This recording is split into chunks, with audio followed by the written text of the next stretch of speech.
So there is a need for us to introduce a bi-weekly salary structure where each and every Ghanaian will be paid every 2 weeks.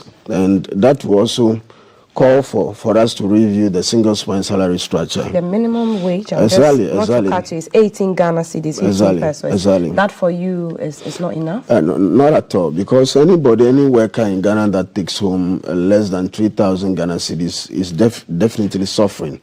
And so there is a need for us to look at the minimum wage. And Dr. Hassan Ayariga proposes 150 Ghana cedis minimum wage. We're looking at least minimum 100 cedis for a start, and so that nobody takes home less than 3,000 a month, and so at least every 2 weeks the least is able to take 1,500 home.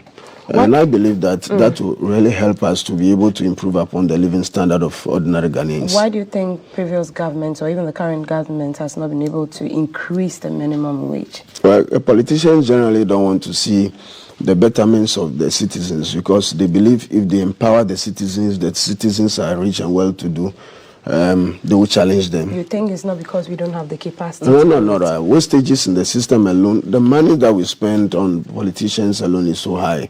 The monies that we misappropriated, misapplied, and mismanaged, if you take the Auditor General's report alone, monies that have been misappropriated is more than what we are seeking from IMF. So it doesn't make sense for our leaders to continue disgracing us, begging, cap in hand, looking for small coins, instead of for us to be able to develop the capacities of the various anti-corruption agencies and be able to give more powers the Auditor General's Department to surcharge people who have misappropriated and misapplied and mismanaged state funds and resources.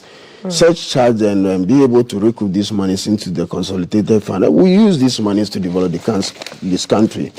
So I believe that the economic engineering, the social engineering are not really working better for us.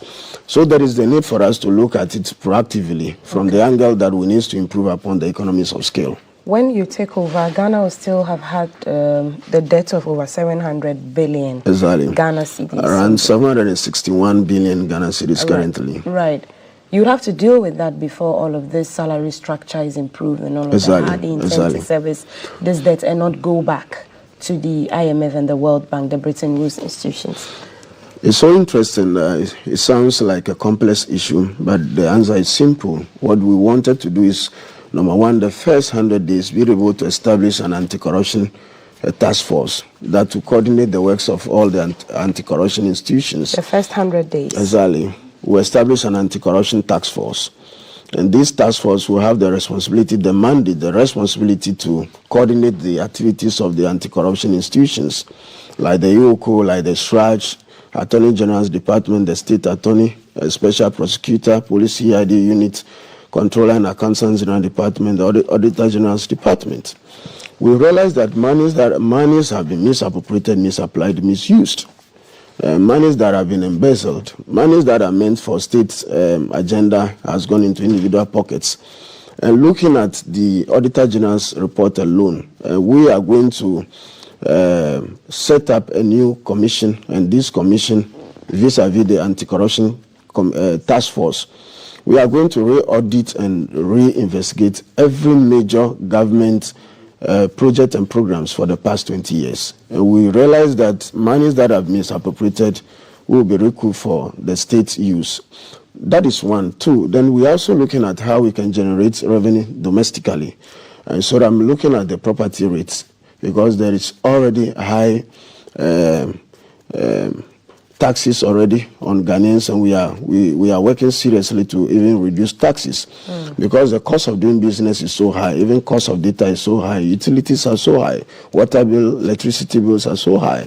We continue increasing fuel every day, and that invariably affects the cost of living, because once you increase fuel, you increase transportation, and transportation have multiplying effects on consumption. So definitely we need to look at that, and we believe that 2 years into our regime, into our office, we will not increase fuel. Government must subsidize fuel, and we can do that by developing the capacities of the oil refinery and also building a new refinery at the Takoradi Enclave. Once we are able to process and refine about 70% of our domestic oil, definitely we should be able to purchase petrochemical products at a low cost.